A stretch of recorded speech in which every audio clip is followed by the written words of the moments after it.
Let me first say that it is indeed a privilege to be in this place this morning. In a recent Friday update, I made mention of a special report on religion in Canada that appeared in the June 2023 edition of Broadview magazine. At that time, I specifically quoted some comparative numbers from the 2011 and 2021 Statistics Canada census, followed by United Church of Canada statistics for the same decade under review. Let me briefly return to the four sets of figures to be shown on the screens. In the 2021 Canadian census, almost 13 million Canadians stated that they had no religious affiliation, an increase of 5 million from 2011, actually 12.5% of the Canadian population. Second slide, please, Tyler. In 2011, the number of Canadians declaring an affiliation with the United Church of Canada was 2 million. That number declined to 1.2 million in 2021, a hemorrhaging of 40%. Next slide, please. Membership in the United Church of Canada decreased from 480,000 in 2011 to 350,000 in 2021, or an average drop of 13,000 members each year. And the final one, United Church of Canada Sunday worship attendance in this same 10-year period dropped from 165,000 to 120,000, a 37.5% decrease. My intention was to revisit this topic in today's reflection and offer my personal take as to what these realities might be telling us. Let me be clear, I am not obsessed with statistics. In fact, it was one of my most challenging subjects in college, but unfortunately a necessary one for several disciplines. Furthermore, I do not have a template for arresting these accelerating trends in the organized church. I am also mindful and should note before moving on this morning that as members of this church, Lawrence Park Community Church, these figures do not describe us at this point in our history. In fact, a pandemic presented challenges, but also opportunities, and LPCC rose to the occasion. We now have a large and expanding Sunday morning congregation taking in the live-streamed service. We've had 4 and possibly 5 Sundays where we have celebrated new members. And our ministry and scope of programming is a response to doing church in new ways and building community. Yes, we can celebrate these progressive steps, but at the same time recognize that we are indeed an aging congregation and that children and youth are essentially absent. You can do the math. Having said that, our Front Porch ministry seeks to engage with the young adult demographic by meeting it on its own terms and identifying with its challenges with encouragement, care, and understanding. LPCC can rightfully claim a kudo for this progressive step in outreach being led by Reverend Roberta. Contrary to the old model of ministry being tied to an expectation of a revenue stream, now we reach out to respond to the needs of the community without looking for a payback. This is the very essence of ministry, the sowing of seeds through kindness. Well, let me turn to the reality of the trends we see in the Church Universal and specifically in the United Church of Canada. I believe that the time has come not to look for reasons or blame in what is clearly a rapidly declining interest in church. However, I would be remiss in not recognizing that the words religion and church have negative connotations. That has been magnified in recent years with the discovery of unmarked graves of children who were entrusted to the leadership of denominational residential schools, a national tragedy that has permanently scarred not just the indigenous peoples, but the Church Universal itself. There was a time when the decline of church attendance was simply linked to Sunday shopping and children's sports activities. Well, that reason has exceeded its shelf life. We need to look further than these convenient explanations. Well, enough of what might be considered doom and gloom on a lovely summer day. My purpose in offering this diagnosis of the church's current condition and reputation in today's society is to elevate the need for honest and intentional investigation. So often we are prone to immediately look for a remedy or a new approach or innovation to reverse a trend. While this is perfectly fine, I believe strongly that more importantly, we should look at what needs to be safeguarded and nourished in the Christian faith.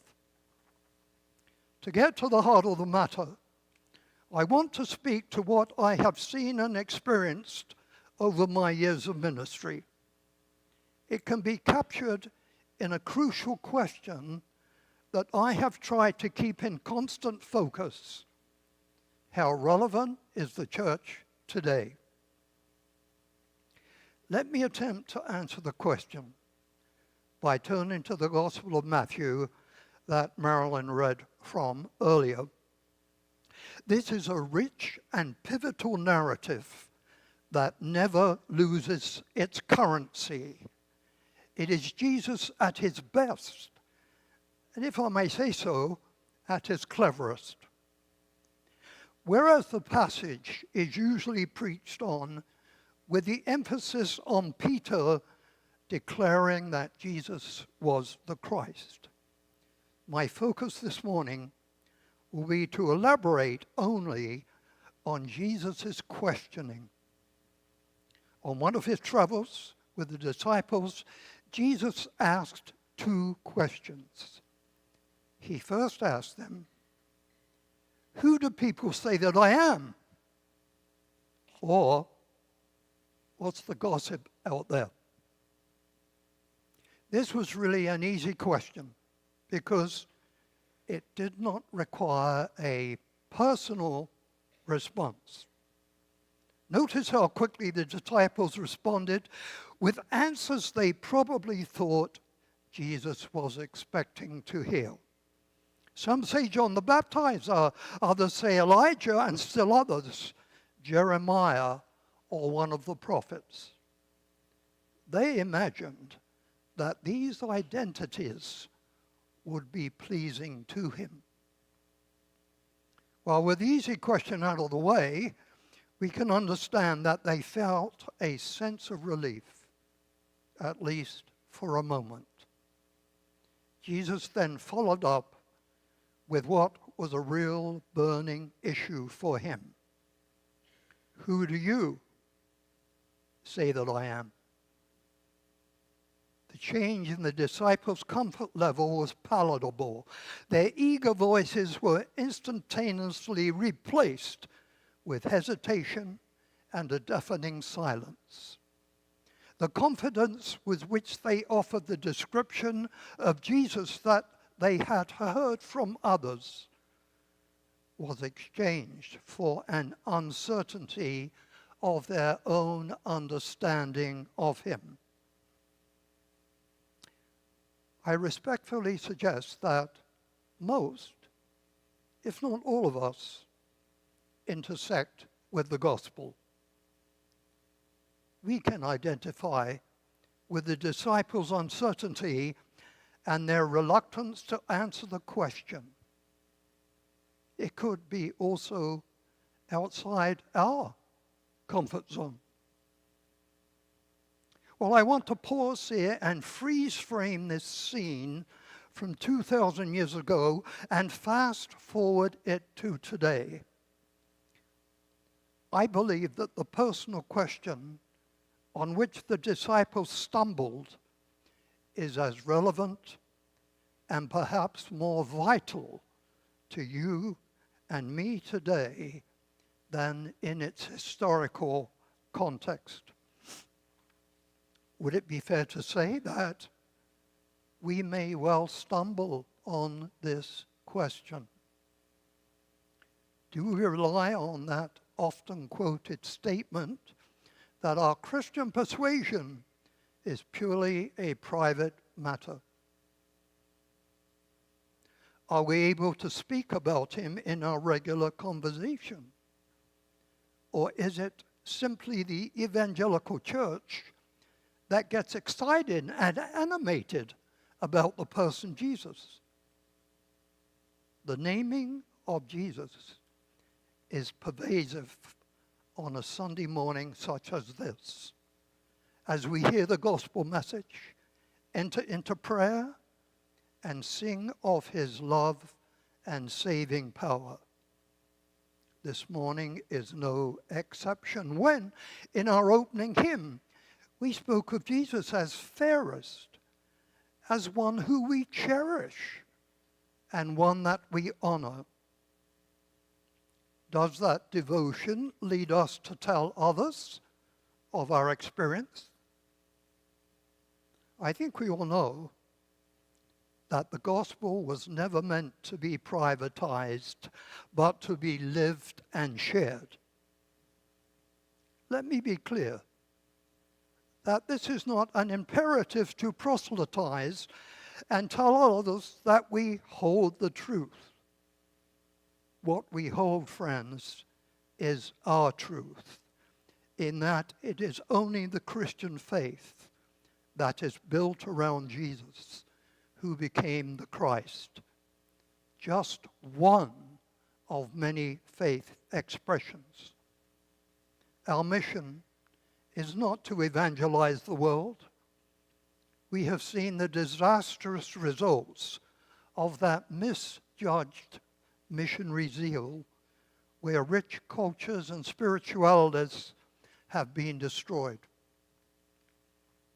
This brings me to where I wanted to go this morning in this reflection.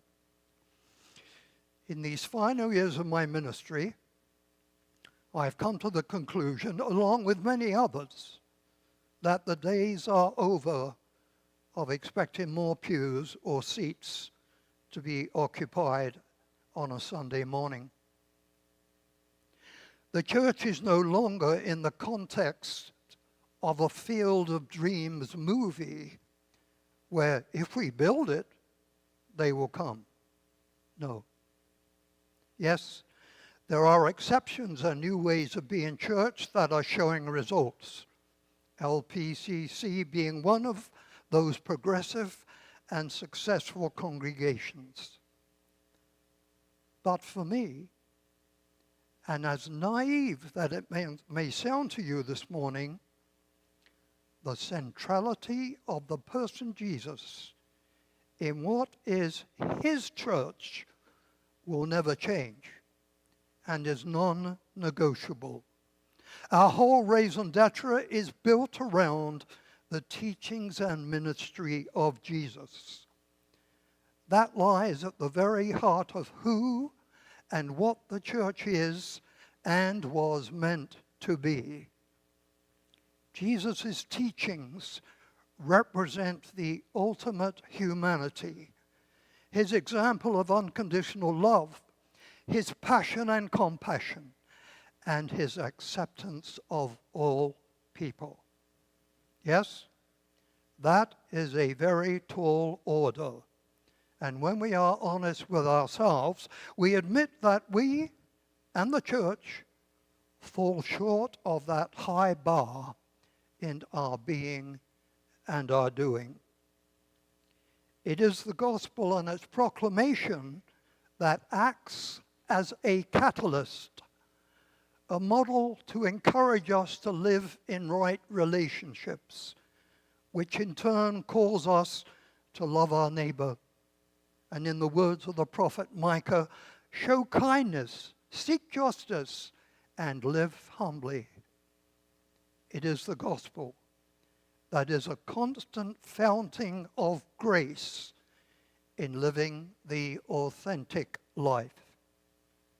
Yes, you have all heard all this many times before, and may I say that in an increasingly secular world of indifference, the challenge for us all is much greater.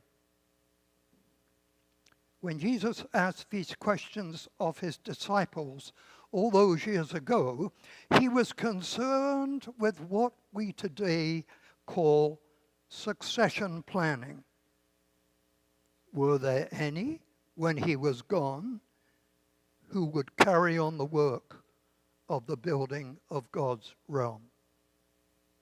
For Jesus, that was a crucial concern.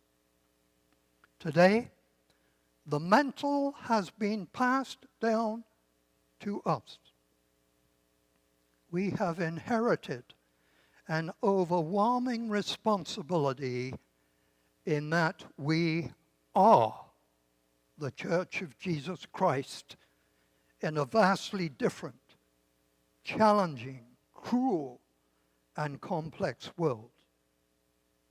If we tire of that identity, or the centrality of Jesus is diminished, I submit to you that the church, as we know it, will come to a logical conclusion.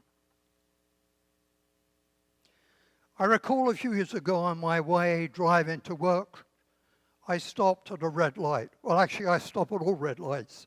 And I glanced, as I often did, at the church at this intersection. I had not previously noticed its cornerstone. Unlike many churches, this one did not have the name of a prominent church official who happened to lay the stone, such as the Right or the Very Reverend, or whatever this means, with her or his list of credentials. It simply contained 5 highly meaningful words. Jesus Christ is the cornerstone. Nothing more. I think it says it all. That simplicity spoke to me that day and reminded me what the church and my role in it should always be about.